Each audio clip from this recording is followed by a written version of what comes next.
Hello. Today we are going to learn about the Fulagar, a special ship in the history of shipbuilding. It was the first ship built entirely using welding instead of rivets. It was launched in 1920 and was used to transport goods between Liverpool and Cardiff in England. At first glance, it looked like just another cargo ship of its time. On this page, you can see more technical drawings of the Fulagar, like a boiler diagram, showing how steam was produced to power steam-driven equipment. You can also see the ship's profile drawing, where you can observe its shape, and a plan detailing the location of the engine, as well as other important areas on board. All these drawings contain, in the records of Lloyd's Register, a 1921 memorandum about a report by Mr. Campbell Holmes states, A report has now been received from Mr. Campbell Holmes regarding his examination of the SS Fulagar, together with a statement showing the service on which the vessel has been engaged since the date of build. From the statement, it would appear in 1935, but in 1924 something unexpected happened. The Fulagar suffered an accident. Clippings state, in June 1924 a serious accident occurred to the vessel which has in a striking manner proved the superiority of a ship welded with. in 1924, the same year as its first accident, the Fulagar would be sold to a cement company in Vancouver, Canada. A Lloyd's Register letter confirms. As this vessel is not classed for any restricted trading, I see no reason why she should not make the trip to Vancouver.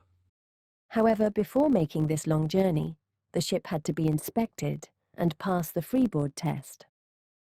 Freeboard is the vertical distance between the waterline and the deck level. In 1935, an inspection certificate for the freeboard is the vertical distance between the waterline and the deck level on a ship, used to ensure buoyancy margin and stability. The Fulagar was sold to the British Columbia Cement Company in Vancouver and was to make the journey from the United Kingdom to Canada.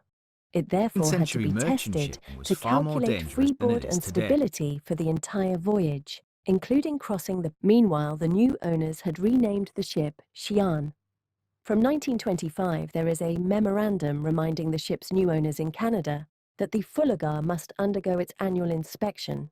A 1931 article in the Shipping World titled Welded Joints in Ship Construction, mainly dedicated to the Fulagar, states the Fulagar suffered a serious accident but managed to withstand it because welded joints were stronger than traditional construction. The new owners, who have renamed the vessel Xi'an, stated that on October 24, 1930, it struck a rock cliff in the Saanich Inlet. In 1935, an inspection certificate for the ship related to freeboard was issued by Lloyd's Register, titled Survey for Freeboard. That year, the ship was sold to a company in Mexico.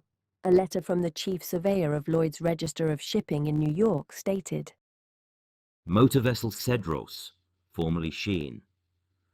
Unfortunately, the final voyage of the Fulagar, now Cedros, took place in 1937. A total loss report was submitted from Ensenada, Mexico, which stated, This vessel was reported to have sunk after collision with the Hidalgo, 30 miles south of Ensenada, Lower California, Mexico, on the 31st August. Upon inquiry at Lloyd's by telephone today, it was ascertained that the vessel has been accepted by the underwriters as a total loss. Clippings attached to this report, under Source of Information, state, Mexican motor vessels Hidalgo and Cedros were reported in collision off Ensenada. Former put into Ensenada leaking, latter reported sunk. Owners of the motor vessel Cedros advised total loss by collision with motor vessel Hidalgo. In 1930.